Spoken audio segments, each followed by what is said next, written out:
আসসালামু আলাইকুম। আমন্ত্রণ জানাচ্ছি জাগো টিভিতে। আপনাদের সাথে আছি আমি মমতাজ শাহিন রুম্পা। শুরুতেই জানিয়ে দিব আপডেটগুলো। সামরিক শক্তিতে দ্বিতীয় ইরান হয়ে উঠেছে ইয়েমেন, হিসাব মেলাতে পারছে না ইসরায়েল। নতুন গাজা যুদ্ধে পরাজিত হবে ইসরায়েলি সেনাবাহিনী। আরও উন্নত ক্ষেপণাস্ত্র ব্যবস্থার পথে পাকিস্তানের নতুন প্রস্তুতি, কেন জরুরি হলো রকেট বাহিনীর, আল জাজিরার এক্সপ্লেইনার। হঠাৎ ইরাকের গুরুত্বপূর্ণ ঘাঁটি ছাড়ছে মার্কিন বাহিনী। এবার জাপান তৈরি করতে যাচ্ছে হাইপারসনিক ক্ষেপণাস্ত্র।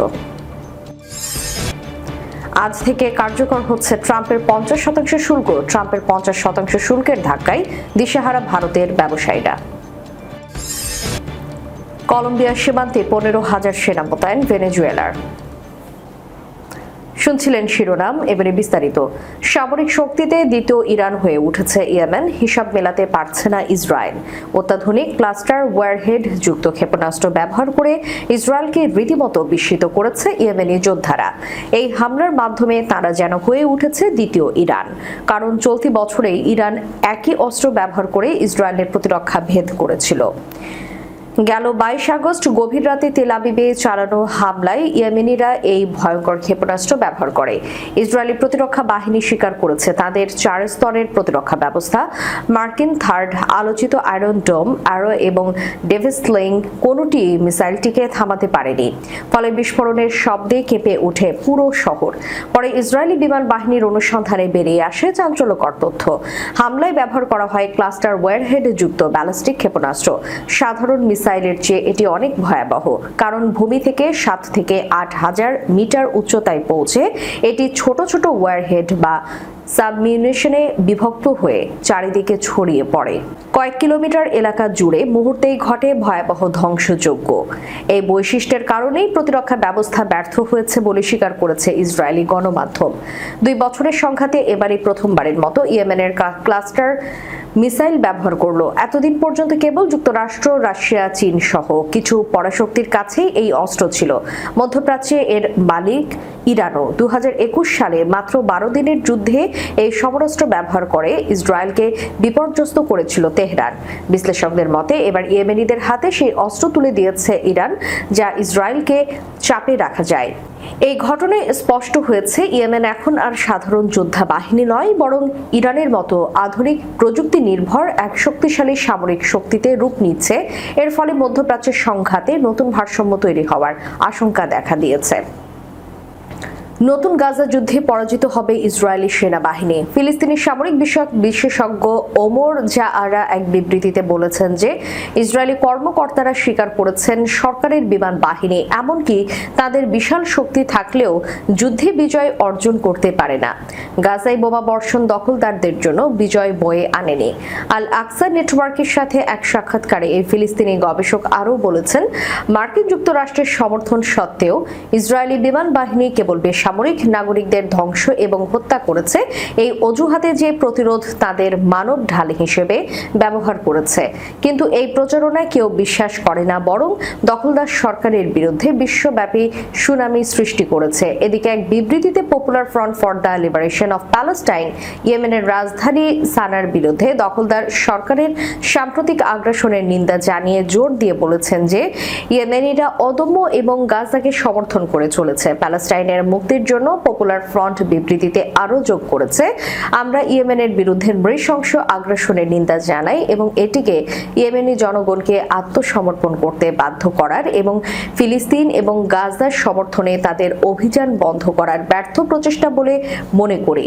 বিবৃতিতে আরও বলা হয়েছে, আমরা ইয়েমেনের নেতা বাহিনী এবং জনগণের সাথে আমাদের সংহতি প্রকাশ করি এবং বিশ্বাস করি যে এই সাহসী ও দৃঢ় জাতি কখনো পরাজয় বা আত্মসমর্পণ মেনে নেবে না এবং ফিলিস্তিনের সমর্থনে তাদের লড়াই চালিয়ে যাবে। পাকিস্তানের ৭৮তম স্বাধীনতা দিবসের প্রাক্কালে প্রধানমন্ত্রী শাহবাজ শরীফ একটি নতুন army rocket force command ARFC গঠনের ঘোষণা দিয়েছে। তিনি বলেছেন, আধুনিক প্রযুক্তি এবং শত্রুকে সকল দিক থেকে আঘাত করার ক্ষমতা থাকবে এই বাহিনীর। আল জাজিরার একটি বিশেষ প্রতিবেদনে এই বিষয়ে বিস্তারিত তুলে ধরা হয়েছে। গত ১৩ই আগস্ট ইসলামাবাদে এক অনুষ্ঠানে দেশটির প্রধানমন্ত্রী বলেছেন, এটি আমাদের প্রচলিত যুদ্ধ ক্ষমতা আরও বাড়িয়ে তুলবে। পাকিস্তানের অন্যতম শত্রু ভারত। দেশটি পাকিস্তানের পারমাণবিক সশস্ত্র প্রতিবেশী এবং প্রতিদ্বন্দ্বীও। ইতোমধ্যে ঘোষণা হয়েছে, আগামী এক সপ্তাহ পরে ৫,০০০ কিলোমিটার সর্বোচ্চ পাল্লার অগ্নি-ভি মধ্যবর্তী পাল্লার ব্যালিস্টিক ক্ষেপণাস্ত্র পরীক্ষা করবে নয়াদিল্লি। এদিকে মে মাসে পাকিস্তান এবং ভারতের মধ্যে ৪ দিনের উত্তেজনাপূর্ণ সংঘর্ষের পর নতুন প্রস্তুতি শুরু করেছে ইসলামাবাদ। ঘোষণা দিল নতুন রকেট বাহিনী তৈরির। বিশেষজ্ঞরা বলছেন, দুই দেশের সর্বশেষ এই সংঘর্ষ পাকিস্তানের কৌশলগত প্রতিরোধ ক্ষমতার একটি ত্রুটি উন্মোচন করেছে। দেশটি প্রায় ৩ দশক ধরে হুমকি, ভয় দেখানো কিংবা সংঘাতের ক্ষেত্রে কেবল পারমাণবিক অস্ত্রের বয়ানের উপর নির্ভর করে এসেছে। ইউক্রেন এবং রাশিয়ার মধ্যে যুদ্ধ এবং ইরান ও হিজবুল্লাহর সঙ্গে ইসরায়েলের সংঘর্ষ সহ যুদ্ধেও নির্ভুল নির্দেশিত ক্ষেপণাস্ত্র এবং ড্রোনের ক্রমবর্ধমান ভূমিকা ছিল বেশ লক্ষণীয়। এমন পরিস্থিতিতে রকেট বাহিনীর প্রতিষ্ঠার প্রয়োজন অনুভব করে পাকিস্তান। পাকিস্তানের কাছে ভূমি থেকে ভূমিতে নিক্ষেপযোগ্য, বায়ু থেকে ভূমিতে নিক্ষেপযোগ্য এবং ভূমি থেকে আকাশে নিক্ষেপযোগ্য ব্যবস্থা সহ বিভিন্ন ধরনের ক্ষেপণাস্ত্র রয়েছে। নিরাপত্তা বিশেষজ্ঞদের মতে, প্রাথমিকভাবে স্বল্প থেকে মাঝারি পাল্লার প্রচলিত ক্ষেপণাস্ত্র নিয়ন্ত্রণ করবে নতুন বাহিনীটি। বিশ্লেষকরা যুক্তি দেন, ARFC ভারতের ক্ষেপণাস্ত্র পরীক্ষা বা সংঘাতের জন্য স্বল্পমেয়াদী প্রতিক্রিয়ার পরিবর্তে একটি দীর্ঘমেয়াদী পরিকল্পনা। রকেট ফোর্স কমান্ড স্বল্পমেয়াদী প্রতিক্রিয়ার পরিবর্তে দীর্ঘমেয়াদী মতবাদিক বিবর্তনের অংশ। আলবানি বিশ্ববিদ্যালয়ের রাষ্ট্রবিজ্ঞানী ক্রিস্টোফার ক্যারিও সেই দৃষ্টিভঙ্গির দিকেই ইঙ্গিত করেছেন। হঠাৎ ইরাকের গুরুত্বপূর্ণ ঘাঁটি ছাড়ছে মার্কিন বাহিনী। ইরাকে মার্কিন সেনা উপস্থিতি হঠাৎ করে দ্রুত কমে আসছে। একাধিক আন্তর্জাতিক গণমাধ্যমের প্রতিবেদনে জানা গেছে, আগাম সময়সূচির বাইরে গিয়ে যুক্তরাষ্ট্র তাদের সেনাদের ইরাক থেকে সরিয়ে নিচ্ছে। প্রতিবেদন অনুযায়ী পশ্চিম ইরাকের আইন আল আসাদ ঘাঁটি এবং রাজধানী বাগদাদের কাছে অবস্থিত ভিক্টোরিয়া ঘাঁটি থেকে মার্কিন সেনাদের প্রত্যাহার শুরু হয়েছে। এই দুটি ঘাঁটি ইরাকে মার্কিন সেনাদের জন্য অত্যন্ত গুরুত্বপূর্ণ বলে বিবেচিত। জানা গেছে, নির্দেশটি এসেছে বাগদাদে অবস্থিত মার্কিন দূতাবাস থেকে। সেই মোতাবেক ধাপে ধাপে সেনা সরিয়ে নেওয়া হচ্ছে।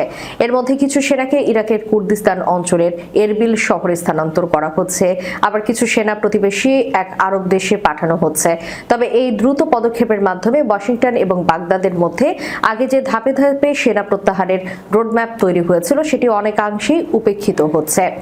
অন্যদিকে সংসদ সদস্যদের মধ্যে এই নিয়ে মিশ্র প্রতিক্রিয়া দেখা দিয়েছে। কেউ কেউ বলছেন, ইরাকি নিরাপত্তা বাহিনী এখন একাই পরিস্থিতি সামলাতে সক্ষম। প্রাথমিক পরিকল্পনা অনুযায়ী ২০২৫ সালের সেপ্টেম্বরের মধ্যে ধীরে ধীরে বিদেশি সেনারা ইরাক ছাড়ার কথা ছিল, কিন্তু হঠাৎ নেওয়া এই পদক্ষেপে সেই সময়সূচি ভেঙে গেছে। এতে যুক্তরাষ্ট্রের সেনা প্রত্যাহার প্রক্রিয়ায় নতুন জরুরিতা এবং অগ্রাধিকার দেখা দিয়েছে বলে বিশ্লেষকরা মনে করছেন। তবে ইরাক সরকার বা যুক্তরাষ্ট্রের প্রতিরক্ষা দপ্তর এখনো পর্যন্ত কেউই আনুষ্ঠানিকভাবে কোনো মন্তব্য করেনি। এবার জাপান তৈরি করতে যাচ্ছে হাইপারসনিক ক্ষেপণাস্ত্র। জাপান তার প্রতিরক্ষা নীতি এবং সামরিক সক্ষমতা আরও শক্তিশালী করতে নতুন উদ্যোগ নিয়েছে। প্রতিরক্ষা মন্ত্রণালয় জানায়, ২০২৬ সালের সামরিক বাজেটে হাইপারসনিক ব্যালিস্টিক ক্ষেপণাস্ত্র HBGP ব্লক 1 তৈরির জন্য অর্থ বরাদ্দ করা হয়েছে। ক্ষেপণাস্ত্রটি জাহাজ বিধ্বংসী হবে এবং স্থলভাগ থেকে ছোড়ার পরিকল্পনাও রয়েছে। এর পাল্লা প্রায় ৫০০ থেকে ৬০০ কিলোমিটার। প্রতিরক্ষা বাজেটে ব্লক 1 এর জন্য বরাদ্দ রাখা হয়েছে $২০৭ মিলিয়ন।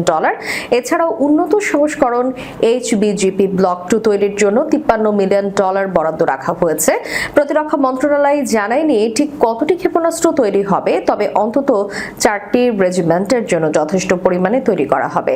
জাপান ইতিমধ্যেই চলতি বছরে প্রথমবারের মতো নিজস্বভাবে তৈরি জাহাজ বিধ্বংসী সুপারসনিক সুপারসনিক ক্ষেপণাস্ত্র ASM-3 যুদ্ধ বিমানে যুক্ত করতে চলেছে।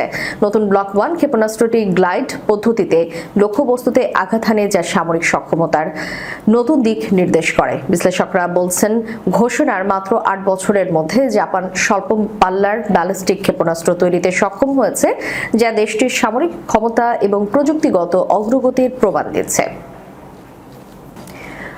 আজ থেকে কার্যকর হচ্ছে ট্রাম্পের 50% শুল্ক। ট্রাম্পের 50% শুল্কের ধাক্কায় দিশেহারা ভারতের ব্যবসায়ীরা। এক ভুতুড়ে নিরাপত্তা তৈরি হয়েছে এন কৃষ্ণমূর্তির গার্মেন্ট কারখানায়। এটি ভারতের পোশাক রপ্তানির অন্যতম কেন্দ্র তামিলনাড়ুর তিরুপ্পুরে অবস্থিত। মেঝেতে প্রায় 200টি ইন্ডাস্ট্রিয়াল সেলাই মেশিনের মধ্যে কাজ করেছে মাত্র কয়েকজন শ্রমিক। ঘরের এক প্রান্তে নতুন ডিজাইনের জন্য কাপড়ের নমুনার স্তূপে ধুলা জমেছে। এই পরিস্থিতির নেপথ্যে রয়েছে ভারতের উপর মার্কিন প্রেসিডেন্ট ডোনাল্ড ট্রাম্পের আরোপ করা 50% বাণিজ্য শুল্ক। এই শুল্ক আজ থেকে কার্যকর হওয়ার কথা। টার্গেট, ওয়ালমার্ট, গ্যাপ এবং জারার মতো ব্র্যান্ডের জন্য $1600 কোটি মূল্যের যে তৈরি পোশাক রপ্তানি করে ভারত, তার তৃতীয়াংশ তৈরি হয় এই তিরুপ্পুরে। কিন্তু এই মুহূর্তে নিজেদের ভবিষ্যৎ নিয়ে উদ্বিগ্ন এই শহর। কৃষ্ণমূর্তি জানান, তার গ্রাহকরা সব অর্ডার বন্ধ করে দিয়েছে। ব্যবসা বাড়ানোর জন্য নতুন কর্মীও নিয়োগ করেছিলাম, কিন্তু যুক্তরাষ্ট্রের শুল্ক আরোপের পর সেই পরিকল্পনায় ভেস্তে গেছে। নতুনভাবে নিযুক্ত 250 জন কর্মীকে বসিয়ে রাখতে হয়েছে। পাশের আরেক কারখানায় মালিক শিবা সুব্রামনিয়াম বলেছেন, আমরা আশা করেছিলাম ভারত ও যুক্তরাষ্ট্রের সঙ্গে বাণিজ্য চুক্তি করবে। এভাবে চলতে থাকলে কর্মীদের কিভাবে বেতন দেব? বার্তা সংস্থা AFP-র খবরে বলা হয়েছে, 2024 সালে ভারতের শীর্ষ রপ্তানি গন্তব্য ছিল যুক্তরাষ্ট্র। দেশটিতে গত 8 বছর $8,730 কোটি পণ্য রপ্তানি করেছিল নয়াদিল্লি। বাণিজ্য বিশেষজ্ঞদের মতে, রাশিয়ার তেল এবং অস্ত্র কেনার জন্য 25% জরিমানা সহ এই চড়া শুল্ক চাপানোটা ভারতীয় পণ্যের উপর নিষেধাজ্ঞা দেওয়ারই সমান। এতে ছোট সংস্থাগুলো ধ্বংস হয়ে যাবে। এলারা সিকিউরিটিজের গরিমা কাপুর বলেছেন, এত চড়া শুল্কের কারণে কোনো ভারতীয় পণ্য প্রতিযোগিতায় টিকতে পারবে না। অর্থনীতিবিদদের ধারণা, ট্রাম্পের এই শুল্ক চলতি অর্থ বছরে ভারতের জিডিপি প্রবৃদ্ধিকে 1% কমিয়ে দিতে পারে, যা মহামারীর পর থেকে সবচেয়ে দুর্বল গতি। টেক্সটাইল, সামুদ্রিক খাবার এবং গহনা রপ্তানিকারকরা ইতিমধ্যেই ত্রয়োদশ হারানোর কথা ভাবছেন। বাংলাদেশ এবং ভিয়েতনামের মতো প্রতিদ্বন্দ্বীদের কাছে ত্রয়োদশ হারানোয় এসব খাতের বিপুল সংখ্যক কর্মী চাকরি হারানোর ঝুঁকিতে রয়েছেন। তবে ভারতে সংযোজন হওয়া আইফোন সহ ফার্মাসিউটিক্যালস এবং ইলেকট্রনিক্স খাতের পণ্য আপাতত এই শুল্কের বাইরে রয়েছে। রেটিং এজেন্সি S&P অনুমান করছে ভারতের জিডিপির 1.2% সমপরিমাণ রপ্তানি ক্ষতিগ্রস্ত হবে। তবে এটি একটি এককালীন ধাক্কা হবে, যা দেশের দীর্ঘমেয়াদী প্রবৃদ্ধির সম্ভাবনাকে নিঃশেষ করে দেবে না। কলম্বিয়ার সীমান্তে মাদক বিরোধী অভিযানের অংশ হিসেবে 15,000 সেনা মোতায়েনের ঘোষণা দিয়েছে ভেনেজুয়েলা। এক প্রতিবেদনে এ তথ্য জানায় কাতার ভিত্তিক সংবাদ মাধ্যম আল জাজিরা।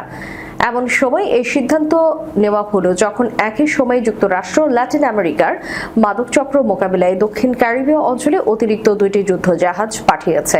সোমবার ভেনেজুয়েলার স্বরাষ্ট্রমন্ত্রী দিওসদাদো কাবেলো জানান, কলম্বিয়া সীমান্তবর্তী জুলিয়া এবং তাচিরা প্রদেশের নিরাপত্তা জোরদার করা হচ্ছে।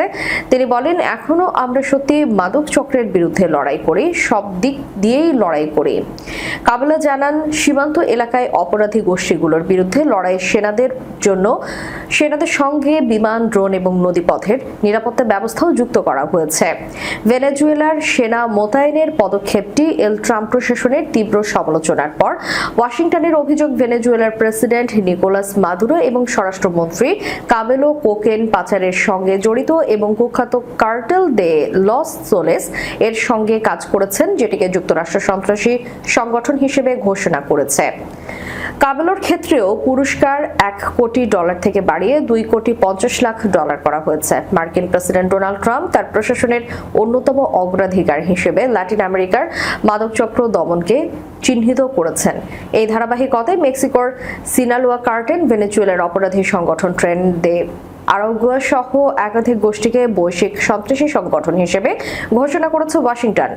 মার্কিন গণমাধ্যমের খবরে বলা হয়েছে, আগামী সপ্তাহের শুরুর দিকে ক্যারিবীয় সাগরে যুক্ত হবে ইউএসএস লেকেডি নামের একটি গাইডেড মিসাইল ক্রুজার এবং ইউএসএস নিউপোর্ট নিউজ, একটি পারমাণবিক শক্তি চালিত দ্রুত গতির সাবমেরিন। শেষ করার পূর্বে সংবাদ শিরোনামগুলো জানিয়ে দিব আরও একবার। সামরিক শক্তিতে দ্বিতীয় ইরান হয়ে উঠেছে ইয়েমেন, হিসাব মেলাতে পারছে না ইসরায়েল। নতুন গাজা যুদ্ধে পরাজিত হবে ইসরায়েলি সেনাবাহিনী। আরও উন্নত ক্ষেপণাস্ত্র ব্যবস্থার পথে পাকিস্তানের নতুন প্রস্তুতি, কেন জরুরি হলো রকেট বাহিনীর, আল জাজিরার এক্সপ্লেইনার। হঠাৎ ইরাকের গুরুত্বপূর্ণ ঘাঁটি ছাড়ছে মার্কিন বাহিনী। এবার জাপান তৈরি করতে যাচ্ছে হাইপারসনিক ক্ষেপণাস্ত্র। আজ থেকে কার্যকর হচ্ছে ট্রাম্পের 50% শুল্ক। ট্রাম্পের 50% শুল্কের ধাক্কায় দিশেহারা ভারতের ব্যবসায়ীরা। কলম্বিয়ার সীমান্তে 15,000 সেনা মোতায়েন ভেনেজুয়েলার। এতক্ষণ আমাদের সাথে থাকার জন্য ধন্যবাদ। আল্লাহ হাফেজ।